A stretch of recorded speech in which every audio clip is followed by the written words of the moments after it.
Ever get that feeling, like you're just spinning your wheels in an argument? Especially online. Like you make a point and it gets twisted around. And you just end up going round and round. It's the worst. It is. And I feel like I've been seeing it more and more lately. Anyway, so I was going down a bit of a rabbit hole on YouTube the other day. Happens to the best of us. Right. And I came across this channel, Audio Coffee. They do these really in-depth analyses of communication tactics. It's kind of fascinating, actually. Yeah, I've seen their stuff. Kind of like digital detectives breaking down how people use language. Exactly. And they did this whole series on this thing called Deconstruction, which basically blew my mind. It's like this secret weapon people use to derail conversations. Yeah, it's definitely a thing. So I thought we have to do a deep dive on this, because once you see it, you can't unsee it. We're going to really break down what deconstruction looks like when it's happening, all the sneaky ways it actually works, and most importantly, how to counter it. Because who wants to be stuck in that spinning wheels argument forever? Not me. Count me in. I'm ready to arm our listeners with some serious knowledge bombs. Perfect. Because Audio Coffee actually kicks off their series with an example that I bet is going to ring a bell. It's that clip from the Senate Judiciary hearing. The one with the senator who's questioning the law professor about abortion, and he asks if she believes that men can get pregnant. Oh, right. Yeah, that clip went super viral. Total internet wildfire. But, and here's where it gets interesting, Audio Coffee is arguing that it's not viral for the reasons you might think. Yeah, it's not really about what she said, right? It's more about how that whole conversation went down. At least that's what they're saying. Exactly. It's not about the actual answer. It's about how the entire conversation unfolds. Yeah. And they use this clip to show how deconstruction really thrives out in the wild. And how it can totally derail a conversation. Exactly. And it's not just some random internet thing. Audio Coffee says this tactic is used a lot, especially in activist circles. And the thing is, it's usually not about finding some kind of common ground. It's definitely not about getting to the truth of anything. No kidding. Really, it's about using language as, like, a tool, to kind of control where the whole conversation goes and to try to chip away at the other person's credibility. So it's more about winning at all costs than actually having a good faith debate. Pretty much. And they use this term epistemic authority, which sounds super jargony. It really does. But it just means credibility. Okay, so how much weight do people give to what you're saying? Exactly. And sometimes you can tell that someone is really confident, even if they're totally wrong. Oh, absolutely. It's like that.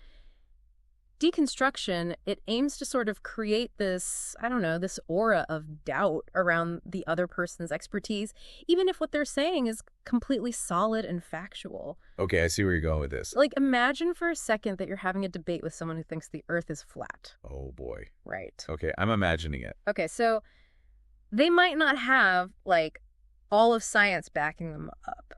Not cool. But the more they keep picking apart your points and they sound really sure of themselves, the more some people who are watching might actually start to doubt that the Earth is round. Oh, 100%. Especially with how much misinformation is flying around these days. It's crazy. People can seem credible even when they're, really not. Right. And that's exactly the kind of doubt that this deconstruction thing, that's what it's trying to do. Wow. Okay, that's a really good analogy. And I can definitely see how that would be effective, especially, in a public setting. Oh, totally. Like a Senate hearing. For sure. Where, appearances matter and the audience is maybe not super familiar with every detail of the issue. So how does this all play out in that Senate hearing clip? Okay, well, first of all, it starts off really subtly. Huh? So the senator, he uses the phrase people with the capacity for pregnancy. Okay. And then right away, the professor, she jumps on that wording. And that's where it starts to feel like that classic gotcha moment, right? Totally. Okay, so what happens next? So she responds with this whole thing about many women, cis women, have the capacity for pregnancy. Many cis women do not have the capacity for pregnancy. And it's like, wait a minute, what? Yeah, suddenly we're in the weeds of defining woman. Exactly. That's a classic deconstruction tactic. Yeah. You take something that seems very straightforward, like the word women, and all of a sudden you're making it seem super complicated, like it's even up for debate. Which it's really not. But And that throws the other person off balance. Now they're forced to defend something that, 2 seconds ago seemed totally obvious. so it's like they create this smoke screen of complexity to obscure the original point. And that's just step one. Instead of just directly answering the question, Right. she then shifts the focus onto the senator's intent. Ooh, okay, how so? She says something like, I want to recognize that your line of questioning is transphobic, and boom, just like that, the conversation's not about the definition of woman anymore. Now it's about his supposed bias. Wow. So in like 2 sentences, she's completely changed the subject and put him on the defensive. And that right there is another key part of deconstruction. Uh, It often goes after the person, not the actual argument. so instead of debating the idea, you're debating the person. You got it. They make the other person seem insensitive or ill-informed, maybe even dangerous. So they've muddied the waters, put the other person on the defensive, and without ever actually addressing the original point. Classic. Wait, there's more. Oh, there's more. Oh, yeah. This is where it gets really interesting. She brings up this statistic about suicide rates among transgender people. Oh, wow. And I'm guessing she links that back to the senator's question somehow. Directly, even though it doesn't have anything to do with pregnancy, which was, the actual topic. It's a really powerful emotional appeal, Yeah. even if it feels totally irrelevant. That's the whole point. Deconstruction very often weaves in these emotional appeals, often totally out of left field. Because now it's not just some intellectual disagreement. Now it's about being a good person, about compassion. Wow. Okay, so by this point, I'm sure some of our listeners are thinking, hold on a second, this just sounds like someone who's really good at arguing. And that's part of what makes deconstruction such a slippery tactic. It can be hard to pin down. It's like, on the surface, it seems like they're just being super precise with their language or, extra woke by pointing out all these nuances. But like you said, it's often not about genuine understanding. It's about manipulation. It's like they're playing a whole different game. Like they're playing chess and the other person is like playing checkers. They're not even on the same board. And most people haven't even learned the rules to chess yet. Right. To really get how to handle it, I think it helps to know where this whole tactic even came from. So Audio Coffee, they explain that deconstruction actually started out as this way of analyzing literature, like really looking for all the hidden meanings and power dynamics in books and stuff. So instead of just saying Hamlet is about a sad prince, you end up with a 10-page essay on the symbolism of his mom's garden or something. Pretty much. But the main thing here is that in that, academic form, deconstruction was supposed to help us understand more deeply. It wasn't about winning an argument or anything like that. But Audio Coffee is saying that it's been kind of co-opted by certain groups, especially online, as a way to shut down conversations instead of opening them up. Which brings us to the pile of leaves example, right? Yeah. I've got to be honest, when I first heard that one, I thought they were kidding. Like, okay, is this deconstruction thing just a fancy way of saying someone's being pedantic? I totally get that. But it actually does a really good job of showing how fast this deconstruction thing can totally derail a conversation.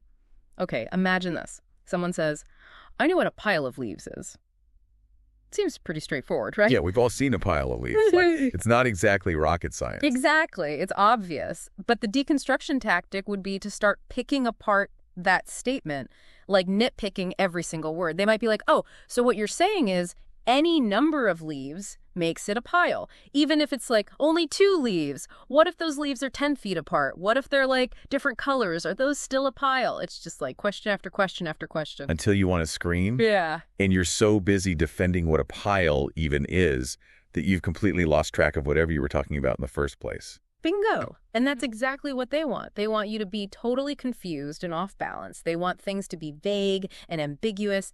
And by the time you finally unpack all of their what ifs, you've totally lost your momentum and they've made you look like the one who doesn't know what they're talking about. It's kind of genius. Right. In a really frustrating way. Right. Okay, so how do we spot this happening in real time? Because it feels like these deconstruction ninjas have like a million tricks up their sleeves. Oh, they do. They totally do. Audio Coffee actually lays out some of their go-to tactics, which I think of as like their little toolkit. We already talked about a couple, like blurring the lines between things like they did with the whole women thing. Right, yeah. Another one they love to do is to go after where you're getting your information from. Oh, so even if you have a good idea, they can just be like, well, you only think that because you read it in a book by so-and-so. Exactly. So it doesn't matter how much evidence you have, they can just dismiss it by attacking whoever it came from. Ugh, that's so frustrating. Yeah. It feels like you can't win. Right. Another one is they'll take what you said and completely twist the meaning. So if you're like, I believe in free speech, they'll be like, oh, so you're okay with hate speech. Exactly. So suddenly, instead of arguing for a principle, you're defending the worst possible version of it. Like they're holding up this funhouse mirror, and no matter what you do, you look totally distorted. Yes. That's such a good way to put it. And maybe the most annoying one is when they just constantly try to tell you what you mean. Like they put words in your mouth, or they'll say you said something you didn't even say. Which just keeps you on the defensive the whole time, having to clarify what you meant instead of actually making your point. It's exhausting. It's exhausting, and more than a little demoralizing. Which leads to the big question. How do you actually fight back against this without getting sucked into the void? So we've talked about how deconstruction is like this super sneaky way to argue that can leave you feeling like you just walked into a maze without your eyes open. And without a map. Totally. Audio coffee wouldn't just leave us hanging, though, right? There have to be ways to deal with this. Oh, for sure. They wouldn't leave us with nothing. So what's the secret weapon? How do we fight back? Okay, so one of the most helpful tips, even if you aren't like a professional debater or anything, is to reject the premise. Okay. I have to admit, at first that sounded a little too easy to me, you know? Like, is that really all it takes? Well, it's not just about saying the words. I figured there had to be more to it. Yeah, you've got to get why it works, why it's so effective. Okay, so walk me through it. Remember how deconstruction works by dragging you down into the weeds, like with all those little details? Oh, totally, yeah. When you just come out and reject the premise, it's like you're refusing to play their game. Ooh, I like that. You're taking back control of the whole conversation. So like with their pile of leaves example, Yeah. if someone starts in with that whole thing about what makes a pile, Yeah. I shouldn't even bother. Exactly. You could be like, okay, I hear what you're saying about how to define a pile, but can we at least agree that a big bunch of leaves counts? Let's not get stuck on the details here. You're acknowledging that they said something, but you're not letting them totally derail you. It's like drawing a line in the sand. It's exact. Love it. Okay, but what about when it's not so easy to just shut it down like that? Like, what about that Senate hearing clip?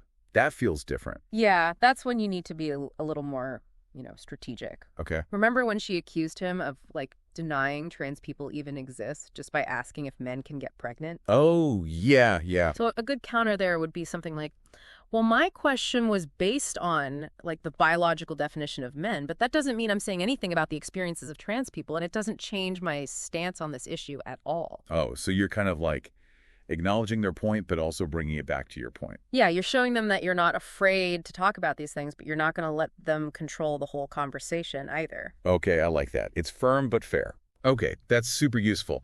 But let's be real. Sometimes it just feels like a verbal ambush. It totally can. What else have we got? How do we stay on our toes? Okay, so Audio Coffee's next tip is kind of out there. Hit me. They say you need to be based. I know, right?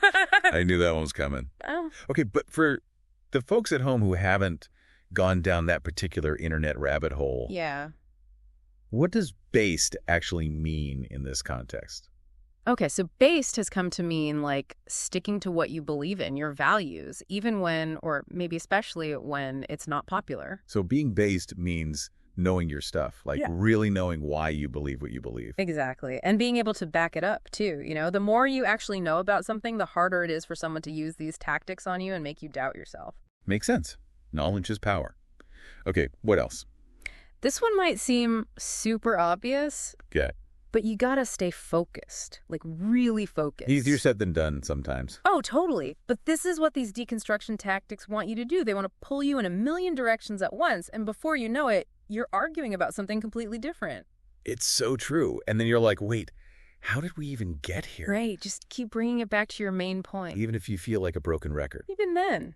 So much good advice. Uh-huh. It's just so easy to get sucked into those side arguments, But sometimes you got to hold your ground and just be like, look, that's interesting and all, but it's not what I'm here to talk about. Exactly. You got this.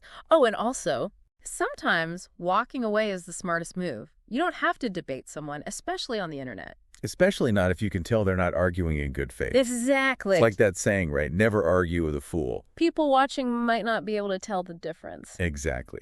Sometimes the best way to win is to just not play at all. But if you do want to get better at this whole thing, Yeah.